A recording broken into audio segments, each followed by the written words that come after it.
The colony ship. Perseverance had been orbiting Dracon 7 for 3 standard months when the survey team found the egg. It sat alone in a crystalline cave, pulsing with bioluminescent veins of azure and gold, no larger than a human head. The translator AI identified the species immediately, a Draconi, one of the most ancient and respected civilizations in the known galaxy. Leo Chen, the xenobiologist, stood before the egg with his scanner, frowning. Vitals are dropping. It's dying. Ana Rodriguez, the team's cultural liaison, knelt beside it. Her dark eyes reflected the egg's fading light. Where are the parents? Draconi never abandoned their young. Maybe they didn't have a choice, Leo muttered, checking his readings again. The shell's been breached. Some kind of radiation exposure. If we don't stabilize it soon. Anna's hand hovered over the egg. Among the 14 species in the Galactic Council, humans were the newest, the least respected. They were considered too emotional, too reckless, too soft for the harsh realities of space. The Draconi especially viewed humans as amusing curiosities, short-lived creatures who felt too much and thought too little. We need permission from the Draconi High Command before we interfere, Anna said, though her voice lacked conviction. Leo shook his head. That'll take weeks. This hatchling has hours, maybe less. He met her eyes. Council protocols say we can't intervene in another species' affairs. They both knew what that meant. They should walk away, let nature or fate take its course. Anna looked at the dying egg. At the faint heartbeat visible through its translucent shell, and made a decision that would change everything. Screw the protocols, she whispered.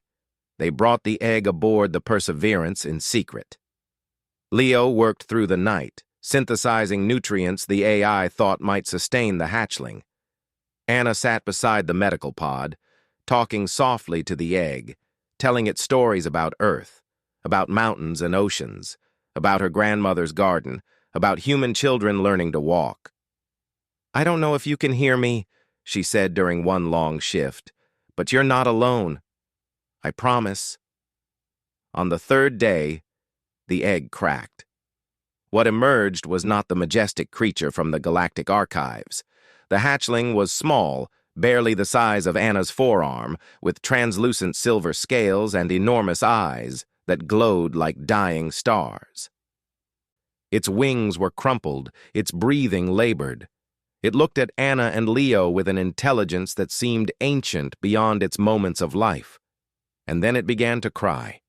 The sound was heartbreaking, a high-pitched keen that spoke of pain, loneliness, and fear.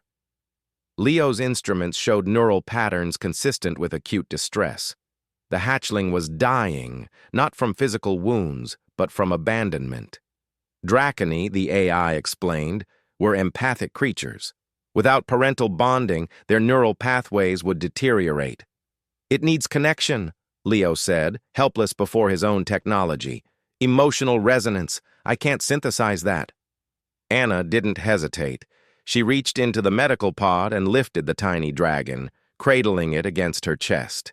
It was warm, trembling, its scales rough against her skin. She began to hum, an old lullaby her mother had sung, passed down through generations of human mothers who had soothed their crying young in the dark. The hatchling's keening softened. Leo watched, fascinated, as his scanner showed something impossible.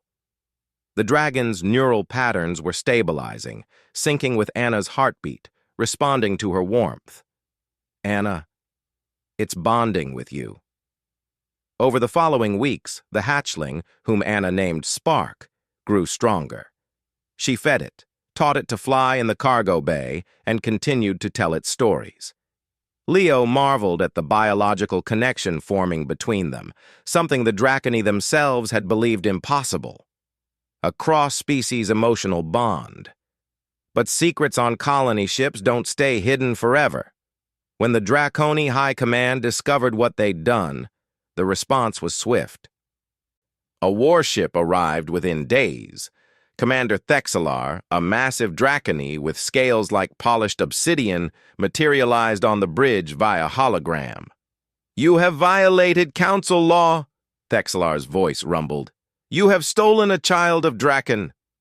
Anna stood her ground, Spark perched on her shoulder, now twice his original size and thriving. "We saved a life you abandoned." "Abandoned?" Thexalar's eyes blazed. "The parents died defending their colony from raiders. The egg was lost in the evacuation. We have been searching for 3 months." The commander's gaze fixed on Spark. "And now you have corrupted it with your human sentiment." "Corrupted?" Leo stepped forward, displaying his data. "She saved its life. Your own biology required emotional bonding. Anna provided what your protocols couldn't." Thexalar studied the neural scans, and something shifted in those ancient eyes. Impossible. Draconi only bond with Draconi. This human lacks our empathic biology, our neural resonance. "She has something better," Leo interrupted. "She has compassion. She chose to care when she had nothing to gain and everything to lose." Spark chirped softly, nuzzling Anna's cheek. The gesture was small, but its meaning was clear to everyone watching. Thexalar was silent for a long moment. "The council will debate this, but—" The commander's voice softened, an admission that came with great difficulty. "The hatchling is healthy, thriving. Against all probability, you primitive, emotional humans have accomplished what our science could not." Anna held Spark closer. "What happens now?" "Now," Thexalar said, "you teach us how you did it." 6 months later, human emotional specialists were training throughout Dracony space, teaching the ancient species something they'd forgotten in their millennia of logic and protocol. That sometimes survival required more than intelligence. It required heart, and in that simple truth, humanity found its place among the stars, not as the strongest or the smartest, but as the species that refused to let the vulnerable die alone. Anna stood on the observation deck, Spark, now the size of a large dog, coiled beside her, and smiled. "We're not so strange after all," she whispered. Leo joined them, watching Earth rise in the viewport. "No," he agreed. "We're just human, and maybe that's enough."